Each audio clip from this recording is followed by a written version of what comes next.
বিসমিল্লাহির রহমানির রহিম। প্রিয় শিক্ষার্থী, আশা করি তোমরা এই করোনা ভাইরাসের কালে ভালো আছো, সুস্থ আছো।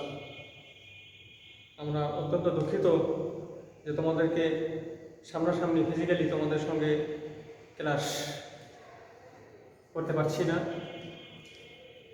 আগামীতে হয়তো সুযোগ আসবে। তো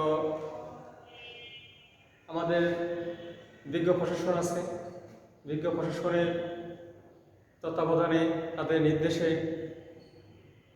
তথা সরকারের নির্দেশে আমরা আজকে এই অনলাইন ক্লাস চালিয়ে যাচ্ছি। আশা করি তোমাদের কষ্ট করে হলেও ক্লাসগুলি দেখে নেবে এবং ক্লাসগুলি চর্চা করার চেষ্টা করবে। এবং তোমরা আশা করি বই কিনেছো। প্রত্যেক দিনই আমরা ক্লাসের আগে টপিকস লিখে দিয়েছি, কী পড়াচ্ছি, কী দেখাই দিচ্ছি, সেগুলো তোমরা নোট করে রাখবে এবং প্রত্যেক দিনে ক্লাস ফলো করবে এবং অনুসরণ করবে, এই আমাদের কামনা। আজকে যে জিনিস পড়াইব তা হলো পরিসংখ্যান কি। আমরা পরিসংখ্যানের কাজ শিখছি, পরিসংখ্যানকে শেখে যায় তা হতে পারে না। পরিসংখ্যান কি? পরিসংখ্যান বই খুলে দেখবে যে অনেক পরিসংখ্যানবিদ অনেক সংজ্ঞা প্রদান করেছে। তার মধ্যে দুটি পরিসংখ্যানবিদের সংজ্ঞা আমি তুলে ধরেছি। দেখো, ক্রুগস্ট্রম ও কাউডেনের মতে পরিসংখ্যান হলো সংখ্যাত্মক তথ্যাবলী সংগ্রহ, উপস্থাপন, বিশ্লেষণ ও ব্যাখ্যা প্রদানকারী শাস্ত্র। অন্য একটি হলো আইএফএসের মতে পরিসংখ্যান বিজ্ঞান যথার্থই ফলিত গণিতের একটি শাখা, যেখানে পর্যবেক্ষণের মাধ্যমে প্রাপ্ত তথ্যে গণিতের প্রয়োগ করা হয়। এ সকল সংজ্ঞার ভিত্তিতে আমরা বলতে পারি পরিসংখ্যান হল তথ্য সংগ্রহ, তথ্য উপস্থাপন, তথ্য প্রক্রিয়াকরণ, তথ্য বিশ্লেষণ, গাণিতিক প্রক্রিয়াকরণ, সর্বশেষ ব্যাখ্যা প্রদানকারী বিজ্ঞান। আশা করি তোমরা ক্লিয়ার হয়েছ যে পরিসংখ্যান কি। পরিসংখ্যান সংক্ষেপে বলতে পারো যে কোনো সংখ্যাত্মক তথ্য অনুসন্ধান ক্ষেত্র থেকে যে কোনো সংখ্যাত্মক তথ্য সংগ্রহের পরিসংখ্যান। তোমাদের প্রত্যেক দিন এই করোনা ভাইরাসের কারণে প্রত্যেক দিনই একটা স্বাস্থ্য অধিদপ্তর যে বুলেটিন প্রকাশ করা হয়, কতজন মারা গেল, কতজন শনাক্ত হলো করোনা ভাইরাসে, কতজন এই ধরনের আর কি বুলেটিন প্রকাশ করা হয়। এটাও একটা পরিসংখ্যান। তো আজকে আমরা শিখছি পরিসংখ্যান কি। পরিসংখ্যান কি আলোচনা করলাম। এরপরে দেখো পরিসংখ্যানের কার্যাবলী আলোচনা। একটা যে তথ্য সংগ্রহ কার্যাবলী, প্রথম নম্বর তথ্য সংগ্রহ। পরিসংখ্যান কার্যকরী করতে গেলে প্রথমে তথ্যকে অনুসন্ধান ক্ষেত্র থেকে সমগ্রকের আকার থেকে সময় জরিপ এবং নমুনা জরিপ প্রয়োগ করে অথবা পরীক্ষা প্রণালীবদ্ধভাবে পরিসংখ্যানের পদ্ধতি প্রয়োগ করে তথ্য সংগ্রহ করা প্রথম প্রয়োজন।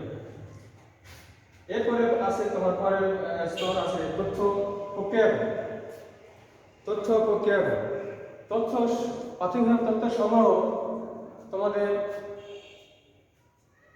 ভুল থাকতে পারে, সেগুলোকে সংশোধন করে সম্পাদনা করে তথ্যকে প্রক্রিয়াকরণ দরকার আছে। এরপরে দেখো তথ্য উপস্থাপন কিভাবে করবো আমরা। সংশোধিত তথ্যকে সবাই বোধগম্য করার জন্যে এবং সবাই যেন অতি সহজে বুঝতে পারে সেগুলোকে সাজিয়ে গুছিয়ে টেবিল আকারে, যেটা তোমাদের এসএসসি পরীক্ষা টেবুলেশন তোমরা দেখেছো, এসএসসি পরীক্ষার ফলাফল এখন হয়নি, এরকম তালিকাবদ্ধ করতে বলা হয় টেবুলেশন। তারপরে শ্রেণীকরণ ইত্যাদি উপায়ে তথ্যকে উপস্থাপন এবং সহজ বোধগম্য করা যেতে পারে। এরপরে আছে কি দেখো, তথ্য বিশ্লেষণ। তথ্য বিশ্লেষণ করতে আমরা বলেছি যে তথ্যকে সাজিয়ে গুছিয়ে লেখার পর তথ্যকে গাণিতিক প্রক্রিয়া করবে। এই বিশ্লেষণের মধ্যে আমাদের পরিসংখ্যানের কিছু পদ্ধতি আছে, যেমন কেন্দ্র, প্রবণতা, পরিমাপ, বিস্তার, পরিমাপ, সূচালতা, বঙ্গমতা, সূচালতা, সূচক সংখ্যা ইত্যাদি প্রয়োগ করে তথ্যের আমরা বিশ্লেষণ করে থাকি। এরপরে আসুন পরের ধাপ, শেষ স্তর, ব্যাখ্যা প্রদান। বিচার বিশ্লেষণ, গাণিতিক ব্যাকরণ সবকিছু করার পর তথ্য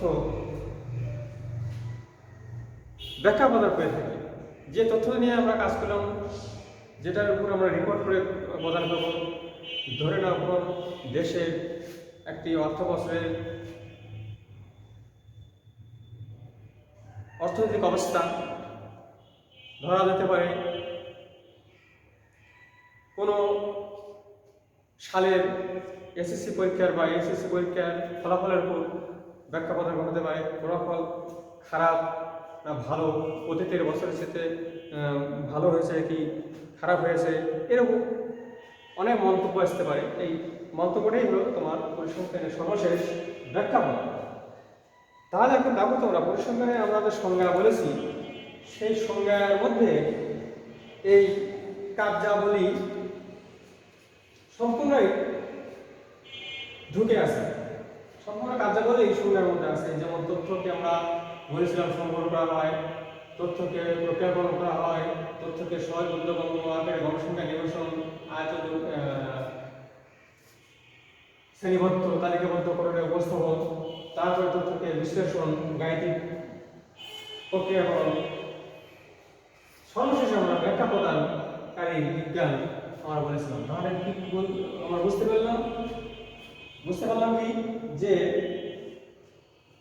পরিসংখ্যানের কার্যাবলী আমরা যে সংজ্ঞাটা উপস্থাপন করেছি, সংজ্ঞার মধ্যে পুরো কার্যাবলীতেই নিহিত অবস্থায় আছে। তাহলে আমাদের পরিসংখ্যানের কার্যাবলী আজকে আলোচনা করা হয়ে গেল। এখান থেকে আমাদের জ্ঞানমূলক কিছু প্রশ্ন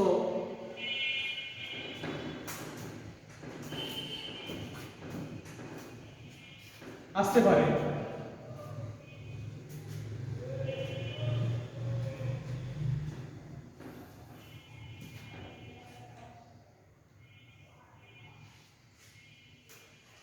একটা সৃজনশীল প্রশ্নে চারটি ধাপ থাকে। ক নম্বরে জ্ঞানমূলক,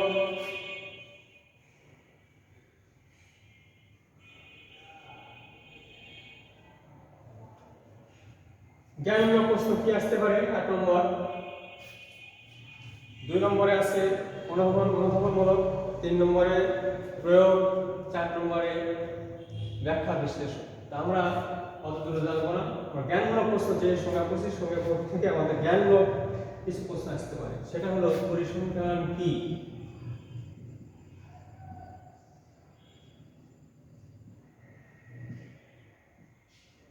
দুই নম্বরে পরিসংখ্যানের জনক কে।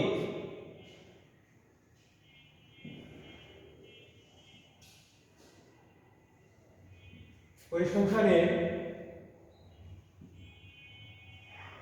জনক কে। গত ক্লাসে আমরা শিখেছিলাম স্ট্যাটিস্টিক্স শব্দের অনুবাদ করেছেন কে, সেটাও তোমাদের জ্ঞানমূলক আসতে পারে।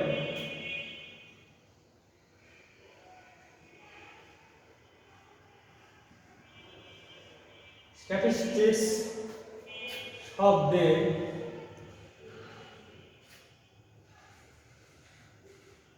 অনুবাদ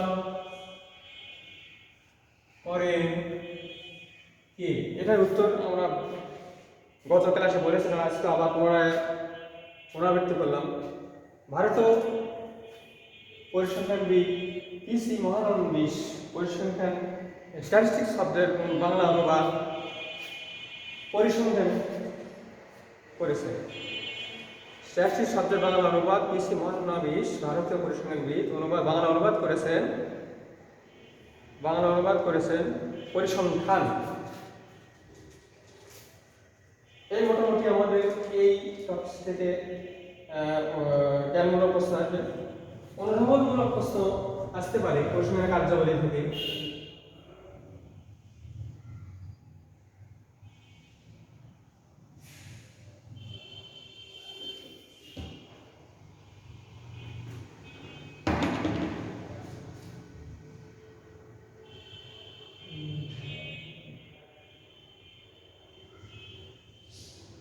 অনুধাবনমূলক আসতে পারে। একটি মনে করো, তথ্য উপস্থাপন বলতে কি বুঝো?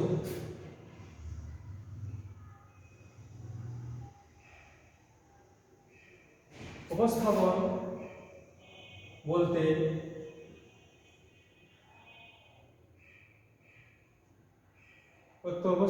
কি বুঝো?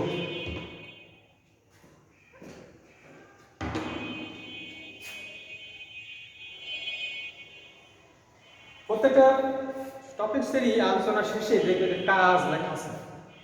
কাজের মানে কাজ তো একটা বক্সের মধ্যে দেখবে যে খেয়াল করে কাজ লেখা আছে। সেই কাজগুলো থেকে তোমাদের দেখে নিতে হবে কোনগুলি জ্ঞানমূলক প্রশ্ন, কোনগুলি অনুধাবনমূলক প্রশ্ন। এখন আজকে আমরা যাব পরিসংখ্যান। গত ক্লাসে পড়েছি, আজকেও বললাম, শুধু থিওরি পড়তেছি। কিছু মানে প্রায় গাণিতিক প্রক্রিয়া, গণিতের সমসাময়িক সাবজেক্ট। তো গণিতের কিছু প্রয়োগ হালকা আমরা আজকে আলোচনা করব।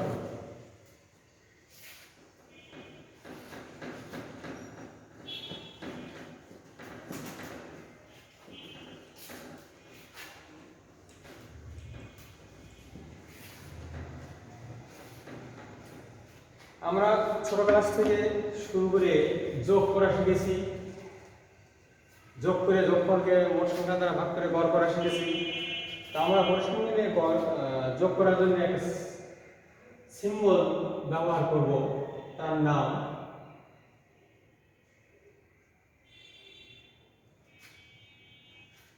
গ্রিক অক্ষর সিগমা থেকে ইংরেজি অক্ষর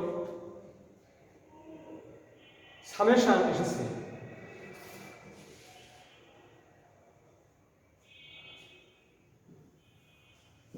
এই সামেশন ব্যবহার হয়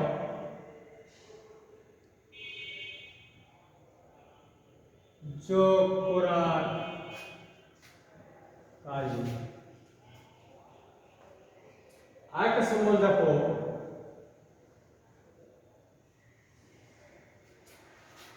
ইংরেজি উচ্চারণ পাই ক্যাপিটাল, যেটি ব্যবহার হয়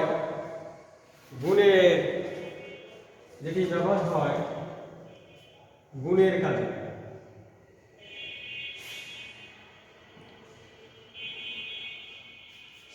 গুণ করার জন্য ব্যবহার করব পাই ক্যাপিটাল, যোগ করার জন্য ব্যবহার করব সামেশন। আমরা যদি x একটা চলক, একটা পরিবারের তিনটা সদস্য, সেই x চলকে যদি তিনটি সদস্য হয়, x1 x2 plus x2 x3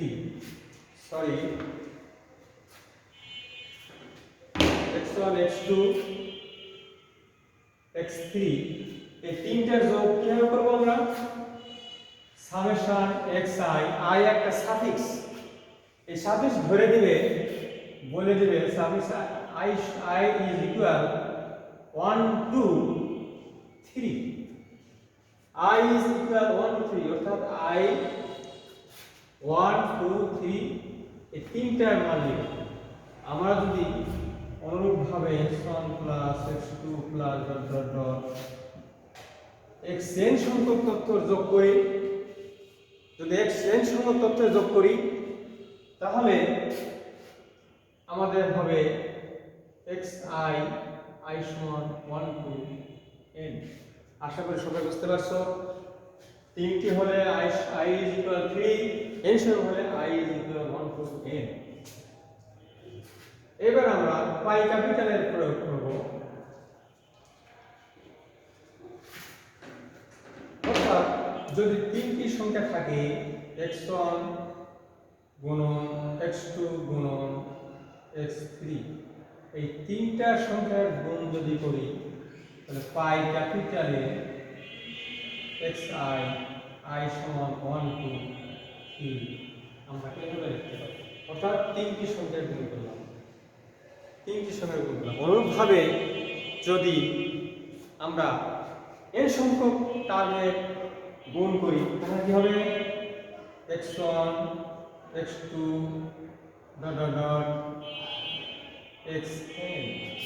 n সংখ্যক টার্ম, n সংখ্যক সংখ্যার যদি আমরা গুণ করি, n সংখ্যক চলকের যদি আমরা গুণ করি তাহলে আমরা পাবো xi i is equal n। গত ক্লাসে আমরা শিখেছিলাম চলক ও ধ্রুবক। চলকের মান ভেরি করে, চলক হলো তথ্যের পরিবর্তনশীল বৈশিষ্ট্য, আর ধ্রুবকের মান ভেরি করে না, ধ্রুবক হলো তথ্যের অপরিবর্তনশীল বৈশিষ্ট্য। এখন যদি আমরা কতিপয় ধ্রুবককে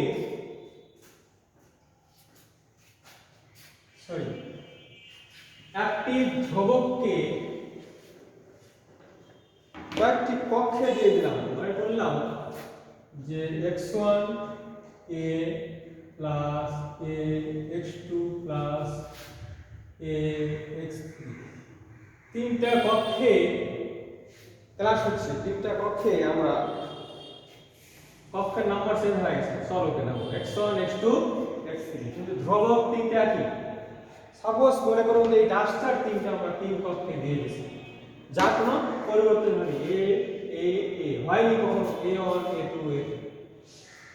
তাহলে আমরা এই যোগটা করতে গেলে a কে কমন নিতে পারি, তাহলে x1 plus x2 plus x3। আমরা কিছুক্ষণ আগে শিখেছি যোগ করা, summation xi i is equal, এই হলো চলক ও ধ্রুবকের একসঙ্গে যোগ।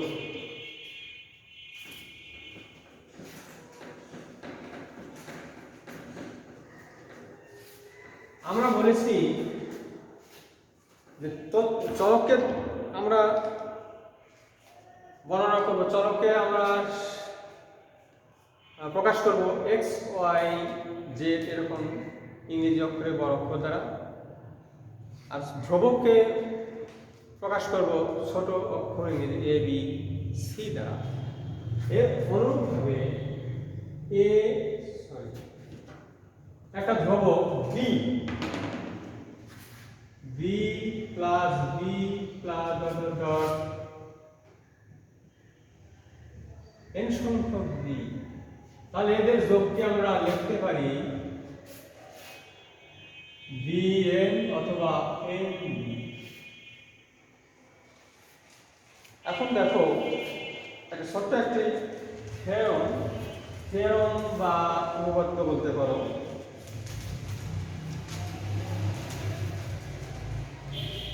তোমরা জিনিসগুলোর অনেক প্রমাণ করেছো, অনেক জটিল জটিল গাণিতিক সমস্যা প্রমাণ করেছো আগের ক্লাসে, আগের শ্রেণীতে, অর্থাৎ এসএসসি পাশের আগে,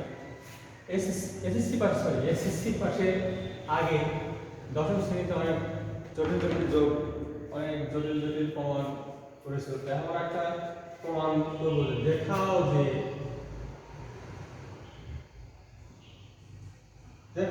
যে summation xi plus yi i সমান 1 to n summation xi i সমান 1 to n plus summation yi i সমান 1 to n। বাম পক্ষে আছে x ও y এর n সংখ্যক সংখ্যা একত্রিত যোগ, ডান পক্ষে আছে x এর শুধু যোগ y এর শুধু যোগ, অর্থাৎ পৃথক পৃথক যোগ প্রমাণ করা হবে। লেফট হ্যান্ড সাইড আমরা পুরাটা i সমান সমান লেফট হ্যান্ড সাইড লিখে আমরা পুরাটা লেফট হ্যান্ড সাইড বাম পক্ষটা আমরা তুলে নিলাম। এই বাম পক্ষকে আমরা অঙ্ক বিশ্লেষণ করে ডান পক্ষ বানাবো, ডান পক্ষের সাময়িক করব। তাহলে কি হলো, এখানে আছে x এর n সংখ্যক মান, তাহলে সামেশন উঠে যাবে x1 plus y1 x2 plus y2। ইচ্ছে করলে 3 লিখতে পারি, তারপরে বড় হয়ে যাবে, আমার 3 লিখবো না। সর্বশেষ টার্ম কি আছে আমাদের xn plus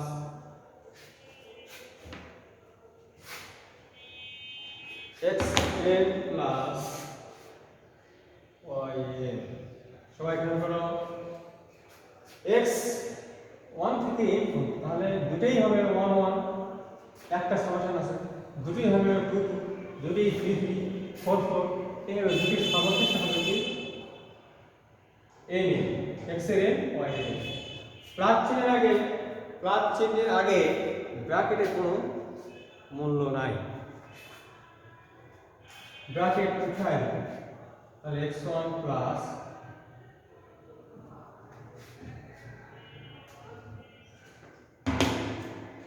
x1 plus y1 plus x2 plus y2 plus xn plus yn।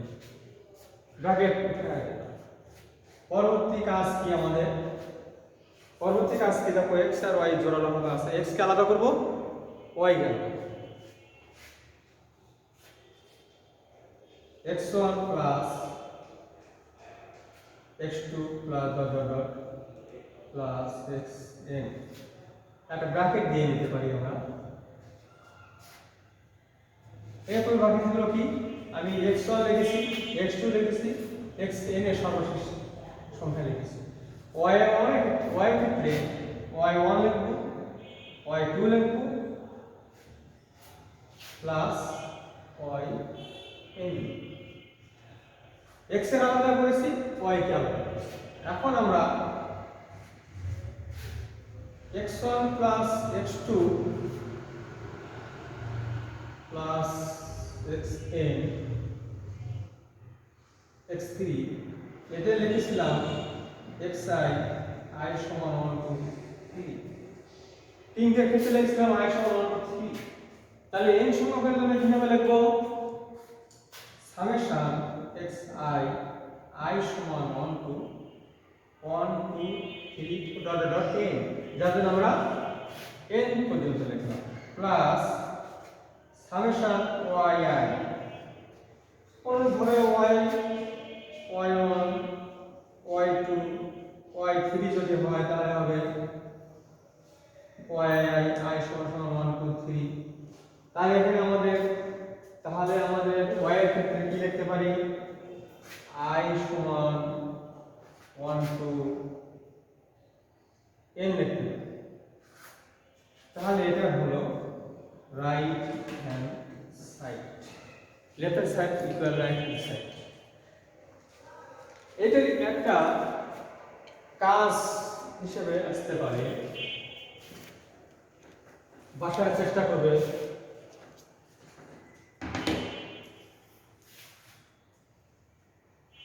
কাজ xi minus yi i সমান সমান to n summation x i i সমান to n minus summation y i i সমান to n. এই কাজটা ভাষায় চেষ্টা করি। প্রিয় শিক্ষার্থী, আরো একটি প্রমাণ করবো আমরা, ছোট একটু খেয়াল করে বুঝতে হবে।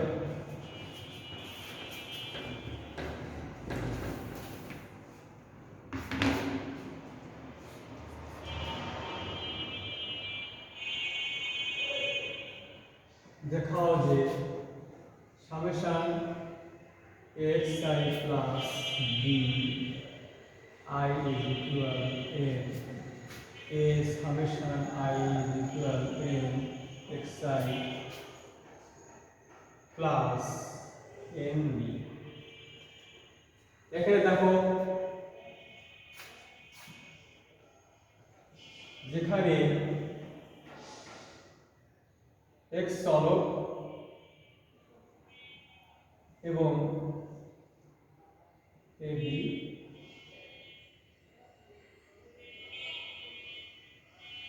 একটি ধ্রুবক, এক্স চলক এবং এ বি ধ্রুবক।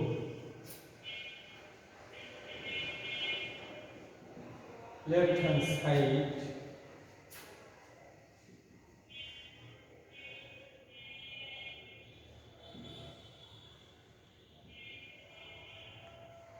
তুলে নিলাম আমরা।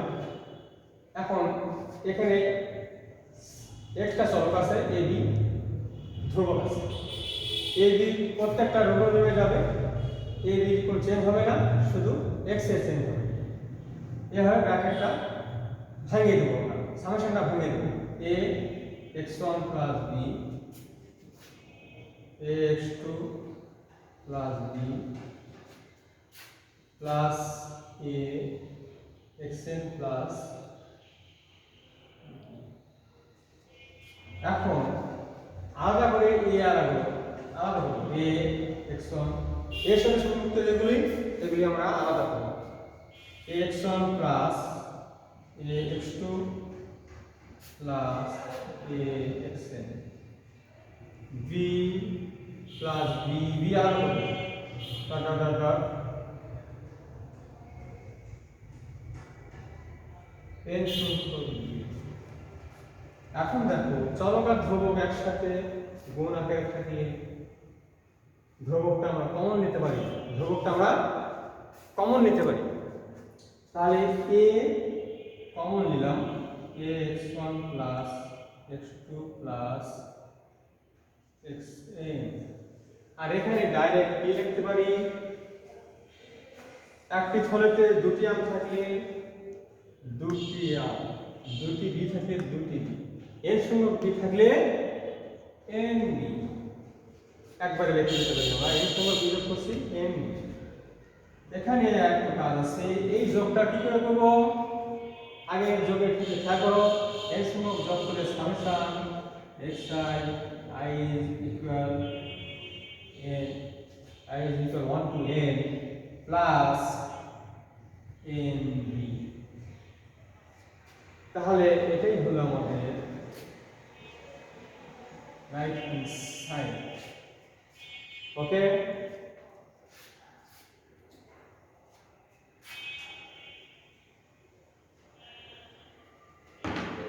এদেরই একটা কাজ খেয়াল করতে পারো, এখানে শুধু প্লাসের জায়গা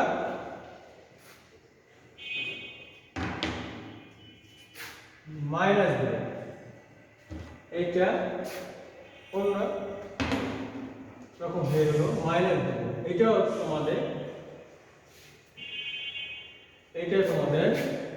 দুটা বাড়ির কাজ হিসেবে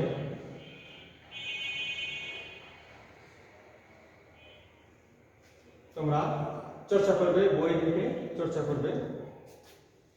প্রিয় শিক্ষার্থী,